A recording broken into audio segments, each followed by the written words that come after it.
What's up, guys? Philly Soccer Page post game show. I'm Mike Servideo here with Kevin Cade. Who are you? Kevin Kincaid. Call me whatever you want. That's fine. Union fall 3-1 at the hands of the Portland Timbers. Your reaction for that one? Just, I mean, what can you say? You know, it's you expected. I didn't really expect them to win necessarily this game against a team that I think we all probably thought was better than them coming in.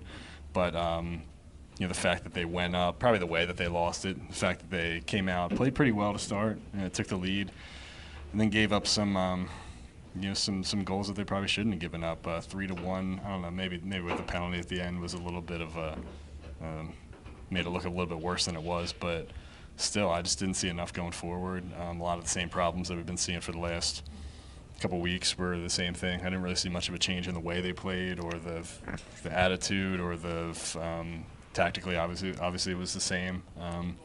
It's just more of the same, I think, is the only way to say it. It was again, there was a lack of chances, I think, going forward. You saw very few touches from Alejandro Bedoya in the final third. You saw very few from Chris Pontius. What do they need to do to get those guys the ball, get them more involved in the game? Is it a position thing? Is it a formation thing? Is it playing faster thing? What is it? Isn't it everything? I mean, we talked about what was the biggest story this week? The biggest story was Alejandro Bedoya saying that he's not playing in his favorite position, and Jim Curtin acknowledging that he's not in his favorite position. So why is he playing in that position?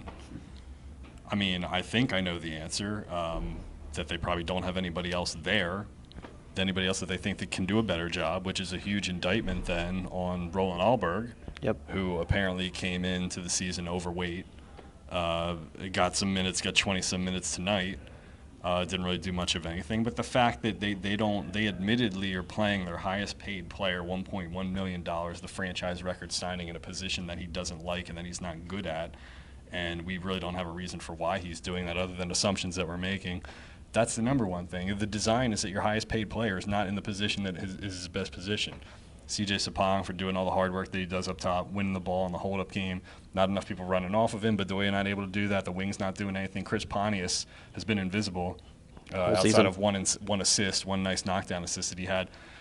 You know, I don't really want to go here, but Andrew Wenger had the same troubles to begin a season not long ago, and Jim Curtin left him in the lineup game after game after game after game. He did not snap out of the funk. You know, Fafa Picol doesn't even make the 18 this game. Yeah. Fabian Herbers gets 20-some minutes. Didn't really see much from Ilsinho either. So, you know, we talked as much as we talked about depth and having, you know, more options this year, which I think was justified. I mean, we're not wrong in saying that, are we? I mean, we do have more people to pick from and go to, but it's been the same thing over and over again. We talk about some of the guys not being able to get involved. Is there a formation tweak, do you think, that would create a little bit more going forward? You know, is it a two-striker set? Is it something that just gets more chances created? Yeah, I mean, I think we've been saying that since going back to last year, haven't we? I mean, I think first time I started talking about it was when Vince Nogueira left, right? And you're sitting here saying, okay, he's the perfect number 8 for what they're trying to do. Can spray the ball over the field, can move it, fits the pieces fit very nicely, right? When he left, you had time to experiment there with trying 2 strikers or trying a different shape or just something like that.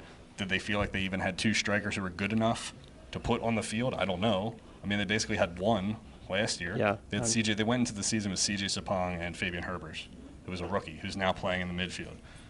Then they traded for Charlie Davies, who can't get a game. I don't know what his deal is. And this year they have Jay Simpson, who now is on the bench 5 games in. Because the guy who was your starter last year, who's never scored double-digit goals in his career, now has won back the starting job 5 games into it. So what the hell would you do? You know, it's the same problem. 5 games in, they're facing the same problems that they faced last year.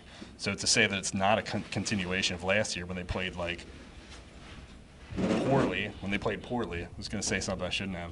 But I do buy into it that there's a reason that they haven't won for a long time, because you're seeing a lot of the same problems pop up. And when they had a chance to experiment with it when Vince Nogueira left the team last year, I mean, look at what happened with Seattle last year. They fired their coach halfway through the year, made one signing, tweaked it a little bit, and they won it all. So to sit there and say, well, we got to stick to what we're doing right now in April when the season ends in October, you just got to change it up and try something different. If not now, then when are you ever going to do it? I asked you this right before we went on, and you've had about 10 minutes to think about it. New As York. if that last one wasn't like a 10-minute ramble. New York comes to town on Friday night. What is your starting 11? What changes would you make from the starting 11 tonight? Even Uh, I guess you would just have to start with pulling Bedoya out of the 10. I mean, look, New York City is not a defensive stalwart here, right? If you can't sit Roland Alberg in there and let him find some kind of space to go to get behind Andrea Pirlo at home and create some offense. I mean, they couldn't even create much offense tonight against Lawrence freaking Olam and Roy friggin' Miller.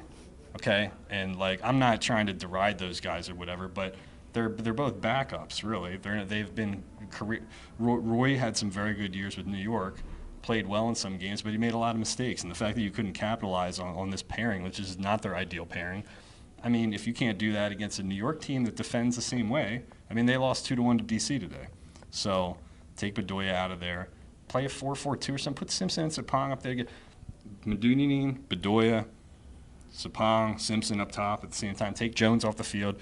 Derek Jones does not have to be on the field. He's a 20-year-old homegrown player. He's been pretty good so far, but you don't have to have the 20-year-old. He's going to be there for many years to come. He's going to give you some solid minutes.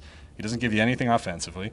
So just take him off, move Bedoya back, and play two strikers. Because Jim can stick to this formation, but he's gonna stick to it until it gets him fired. Well, that's going to be my next question, and you had to ask it in the pressers today. Is Jim really under a lot of pressure now? I mean, is it time to make a change? He has to be. I mean, I don't. Again, to me, you can look at it one of two ways, right? A macro look at it, right? You could say Jim Curtin has had more time than John Hackworth and Peter Novak. Fact. He's won. He has a losing record in that time. Fact. So is that not justifiable in itself? 2 full seasons and 2 half seasons. Well, 5 games in this season. And then some interim time, but that counts just the same as anything, doesn't it?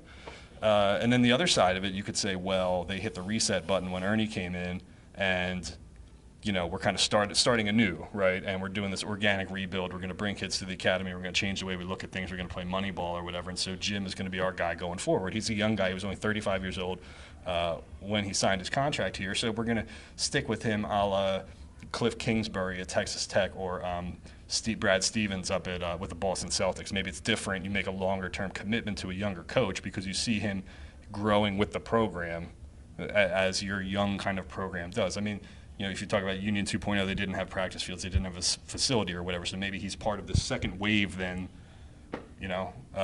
That's the only reason I can see it. But they ain't winning games. Well, I think so.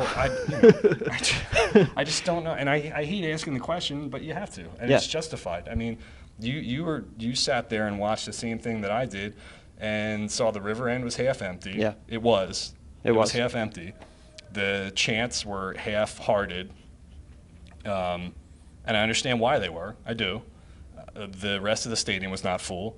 The enthusiasm was not there. There was some boos. Yeah, quite a few at the full time. I'm just. You and I are not making this up. No. I mean, we're looking at empirical stuff that's right before our eyes. So, if that doesn't tell the story, then what does? Well, I don't know where we can go from there, so I think we'll have to wrap up. Union are back here on a Friday night hosting NYCFC at 7 p.m. We will be here for that. We will. So we will catch you on Friday night.